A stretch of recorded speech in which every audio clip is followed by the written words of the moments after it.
최근 토트넘 핫스퍼에서 손흥민과 제임스 매디슨의 갈등이 축구 팬들 사이에서 큰 화제가 되고 있습니다.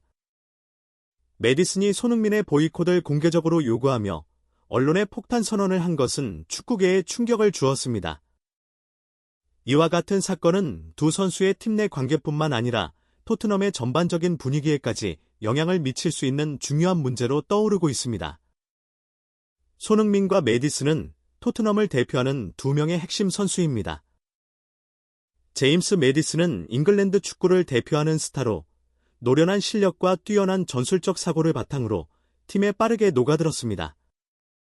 그는 토트넘에서 새롭게 합류한 선수 중 가장 주목받는 인물 중 하나로 중원의 중심 역할을 맡고 있습니다. 한편 손흥민은 오랜 기간 토트넘 팬들의 사랑을 받아온 상징적인 존재입니다. 그는 뛰어난 속도와 기술, 그리고 결정력으로 프리미어리그 최고의 공격수 중 한 명으로 자리 잡았습니다.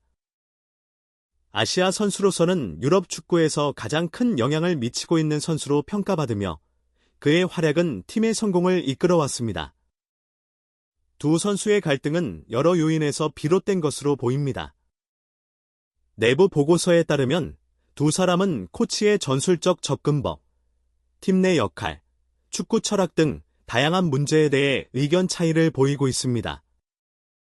먼저 축구 문화의 차이가 갈등의 주요 원인으로 지목되고 있습니다. 아시아 출신인 손흥민은 겸손하고 팀 중심적인 태도를 유지하며 팀의 이익을 최우선으로 생각합니다. 반면 매디슨은 대담하고 자기 표현을 두려워하지 않는 스타일을 지니고 있어 이러한 차이가 라커룸 내에서 태도 충돌로 이어질 수 있습니다.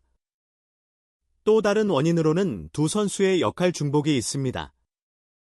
매디슨은 경기의 템포를 조절하고 기회를 창출하는 데 중점을 두는 플레이를 선호하는 반면 손흥민은 빠른 역습과 기술을 활용한 공격을 주로 펼칩니다. 이러한 역할의 겹침은 경기장에서의 조율을 어렵게 만들며 긴장의 원인이 되고 있습니다. 토트넘 내부 소식에 따르면 매디슨은 팀 동료들과 경영진에게 손흥민을 선발 라인업에서 제외할 것을 요구했습니다. 매디슨은 손흥민이 팀의 전반적인 전략에 기여하지 못하고 있다고 주장하며 그의 발언은 팬들과 언론의 거센 반발을 불러일으켰습니다. 손흥민은 토트넘에서 단순한 핵심 선수 이상입니다. 그는 팀의 주장으로서 동료들과 팬들의 신뢰를 받고 있는 존재입니다. 매디슨의 발언이 알려지자 토트넘 팬 커뮤니티는 실망감과 분노를 표출했습니다. 팬들은 손흥민이 팀에 오랜 시간 헌신한 선수인 만큼 매디슨이 도를 넘었다고 비판하고 있습니다. 토트넘 지도부는 이번 사건을 처리하는 데 있어 큰 어려움에 직면해 있습니다. 매디슨은 중요한 재능을 가진 선수인 반면 손흥민은 팀의 아이콘이자 리더입니다. 코칭 스태프는 내부 갈등이 팀의 성과에 부정적인 영향을 미치지 않도록 조정해야 하는 중대한 과제를 안고 있습니다. 이번 사건으로 인해 매디슨의 명성은 큰 타격을 입을 가능성이 있습니다. 팀 동료에 대한 공개적인 보이콧 요구는 그의 전문성과 리더십에 대한 부정적인 이미지를 심어줄 수 있습니다. 매디슨은 팀 동료와 팬들의 신뢰를 회복하기 위해 많은 노력을 기울여야 할 것으로 보입니다. 손흥민 역시 이번 사건으로 인해 심리적 압박을 받을 수 있습니다. 그는 여전히 다수의 팬들과 코칭 스태프의 지지를 받고 있지만 내부 갈등은 그의 팀 내 역할과 미래에 영향을 미칠 가능성이 있습니다. 최근 손흥민은 토트넘과 1년 연장 계약을 체결했습니다. 기존 계약은 2025년 6월에 만료될 예정이었으나 토트넘이 연장 옵션을 발동하면서 계약 기간은 2026년 6월까지로 늘어났습니다. 그러나 이 연장 계약은 손흥민의 미래를 명확히 보장하지는 않습니다. 영국 매체 더보이 오스포어트는 토트넘이 손흥민에게 새로운 장기 계약을 제시할 계획이 없다고 보도했습니다. 구단은 손흥민의 나이와 연봉, 그리고 최근 경기력을 고려했을 때 새로운 계약이 적절한 선택인지에 대해 고심하고 있는 것으로 알려졌습니다.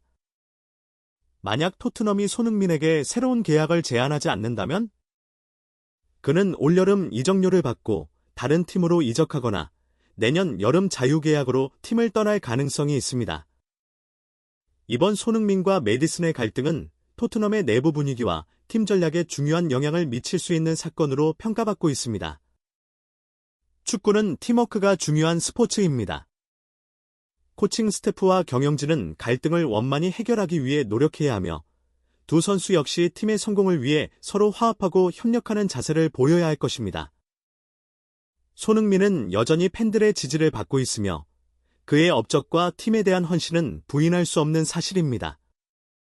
하지만 이번 사건을 계기로 토트넘에서의 미래를 신중히 고민할 필요가 있습니다. 앞으로 토트넘이 이 문제를 어떻게 해결할지, 그리고 두 선수의 관계가 어떻게 변화할지에 많은 관심이 쏠리고 있습니다. 토트넘 호스퍼가 빠진 수렁이 갈수록 깊어지고 있습니다. 주장 손흥민의 침묵 속에 에버턴 원정 경기에서 패배하며 리그 순위가 15위까지 추락하는 결과를 낳았습니다.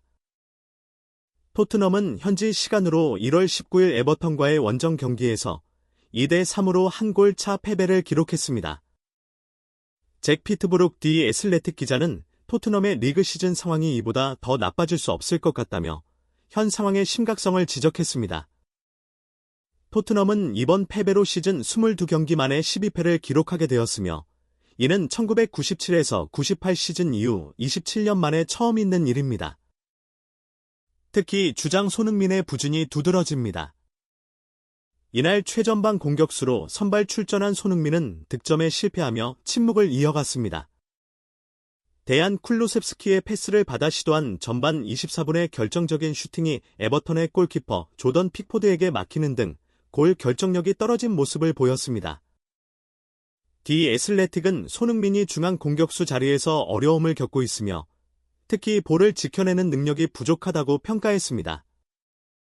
이는 도미닉 솔랑케의 부상으로 인해 어쩔 수 없이 포지션을 변경한 결과였지만 팀 전력에 악영향을 미친 것으로 보입니다. 앙헬 포스테코글루 감독의 전술 실험도 실패로 돌아갔습니다. 이날 경기에서 감독은 3-4-3 포메이션을 처음으로 시도했으나 오히려 수비 붕괴를 자초했습니다. 전반전 동안 3실점을 허용하며 에버턴의 공격에 무력한 모습을 보였고 경기 내내 주도권을 잃은 채 흔들렸습니다.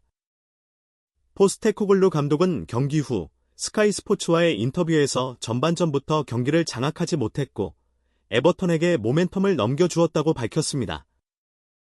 그는 선수들이 경기를 되돌리기 위해 노력했으나 역부족이었다고 덧붙이며 현재 팀의 어려운 상황을 인정했습니다. 현재 토트넘은 리그 강등권과의 승점 차가 8점에 불과한 상황입니다.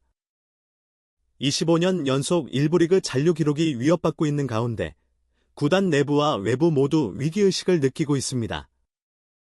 이날 경기를 직접 관전한 데니얼 레비 회장은 굳은 표정으로 경기를 지켜보았고 팬들은 구단 운영에 대한 불만을 표출하며 항해 시위를 이어갔습니다. 디 애슬레틱은 현재 토트넘 체제가 한계에 도달한 것으로 보인다며 포스테코글루 감독이 변화를 시도했지만 오히려 상황을 악화시켰다고 평가했습니다. 팬들 사이에서도 감독과 구단 운영진에 대한 불만이 점점 더 커지고 있습니다. 한편 토트넘은 오는 23일 호펜하임과의 유로파리그 원정 경기를 앞두고 있습니다. 이번 경기를 통해 리그에서의 부진을 만회하고 반전의 계기를 마련할 수 있을지 주목됩니다. 감독과 선수들이 이 위기를 어떻게 극복해 나갈지에 대해 많은 이들의 관심이 쏠리고 있습니다.